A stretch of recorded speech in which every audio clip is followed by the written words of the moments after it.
আমাকে ইমোশনাল করবেন না ফর গড সেকে।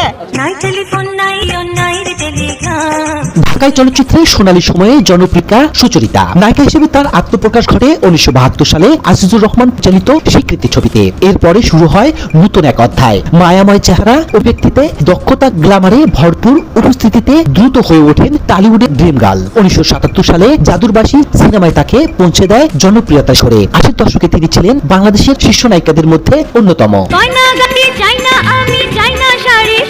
সাফল্যের মাধ্যমে শুরু হয় তার ব্যক্তিগত জীবনের আলো ছায়ার খেলা। সহ অভিনেতা জসিমের সঙ্গে প্রেমের সম্পর্কের খবর ফাঁস হয়ে পড়লে পরিচালক আমজাদ হোসেনের মুখে। সেই ঘটনায় ক্ষিপ্ত হয়ে জসিম মারধর করে আমজাদ হোসেনকে, কিন্তু ভালোবাসা থেমে থাকেনি। শেষ পর্যন্ত জসিমকে বিয়ে করেন সুচরিতা। তখন আমি খুব ফ্রিলি কাজ করতে পারিনি। 1987 সাল থেকে 1988 সালে নায়ক জসিম প্রযোজিত ও রাহেন মুজিব পরিচালিত হিরো চলচ্চিত্রে শুটিং চলছিল। এটি ছিল জসিম ও সুচরিতার প্রথম বিয়ে। 3 বছরের মাথায় ভেঙে যায় সেই সংসার। জসিম ও সুচরিতা জুটি হয়ে 10টি ব্যবসা সফল চলচ্চিত্র অভিনয় করেন।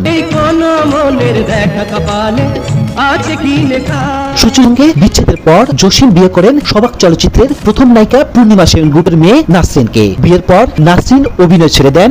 জসিম মারা যায় 1998 সালে। আমার কাছে মনে হয় না যে উনি মারা গিয়েছে, কিছুতেই না, আমি এটা অ্যাকসেপ্টই করতে পারি না। জসিমের সঙ্গে বিচ্ছেদের পর থেমে থাকেননি সুচরিতা। সময়ের সঙ্গে প্রেমের গল্প ছড়িয়েছে দেশ থেকে দেশান্তরে। এক সময় শোনা যায় দুবাই প্রবাসী মিন্টুর সঙ্গে তার প্রেমের খবর। প্রতিদিন দুবাই ফোন কথা বলতে গিয়ে মাসে লাখ টাকা ফোন বিল দিয়েছেন তিনি। শেষ পর্যন্ত বিয়েও করেছেন মিন্টুকে, কিন্তু কয়েক মাসের মধ্যে সেই সম্পর্কের পরিসমাপ্তি ঘটে।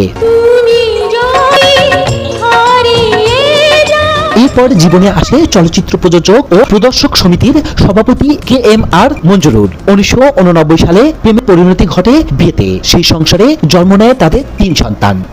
সংসার ব্যক্তিগত জীবনের টানে একসময় পর্দা থেকে নিজেকে গুটিয়ে নেন সুচরিতা। তবে সুখের গল্প বেশি দিন স্থায়ী হয়নি। সময়ের ব্যবধানে সম্পর্কের টানাপোড়েন বাড়তে থাকে। 1912 সালে আনুষ্ঠানিকভাবে বিচ্ছেদ ঘটে মঞ্জুরুল ও সুচরিতার। মঞ্জুরুল বলেছিলেন, সুচরিতার সঙ্গে আমার সম্পর্ক কেবল কাগজে কলমে টিকে ছিল 1 বছরের বেশি সময়।